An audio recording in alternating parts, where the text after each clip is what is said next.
చూసే తల్లిదండ్రులందరికీ ఒక ప్రశ్న: ఏ వయసు నుండి పిల్లలకి లైఫ్ స్కిల్స్ నేర్పాలంటారు? ఫస్ట్ కామెంట్ సెక్షన్లో మీ అభిప్రాయం తెలియచేయండి. ఇదిగో, నా పాప తన చేతితో ఫ్రూట్ కట్ చేసి సలాడ్ తయారు చేసింది. చిన్న విషయం అనుకుంటున్నారా? కాదు, ఇది చిన్న వయసులో నేర్పించవలసిన జీవన నైపుణ్యం. మనం చదువు కోసం ట్యూషన్లు వెతుకుతాం, కానీ జీవితం కోసం ఎలా నేర్పాలో దాన్ని ఆలస్యం చేస్తుంటాం.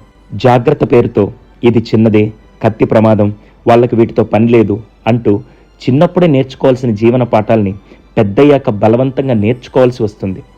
కేవలం చదువు జీవితం కాదు. ఆత్మవిశ్వాసం, ఇండిపెండెంట్గా ఉండడం, తల్లిదండ్రులతో కలిసి పాఠాలు నేర్చుకోవడం, ఇవే నిజమైన విద్య. చిన్న పనులు వాళ్ళకి గొప్ప పాఠాలు నేర్పుతాయి. వాళ్ళని చూసి మనం గర్వపడే రోజులు ఇలానే మొదలవుతాయి. ఒక సైకాలజిస్ట్గా నా దగ్గర కౌన్సిలింగ్కి వచ్చిన ప్రతిసారి చాలామందికి అదే చెప్తాను: లైఫ్ స్కిల్స్ని నేర్పడం మర్చిపోవద్దు. ఎందుకంటే చదువుతో పాటు లైఫ్ స్కిల్స్ కూడా చాలా ఇంపార్టెంట్. అలానే మీరు చిన్నప్పుడు అన్ని పనులు నేర్చుకున్నారా, నేర్చుకోలేదా? అది కూడా చెప్పండి. దీని మీద మీ అభిప్రాయం ఏంటో కామెంట్ సెక్షన్లో తెలియచేయండి.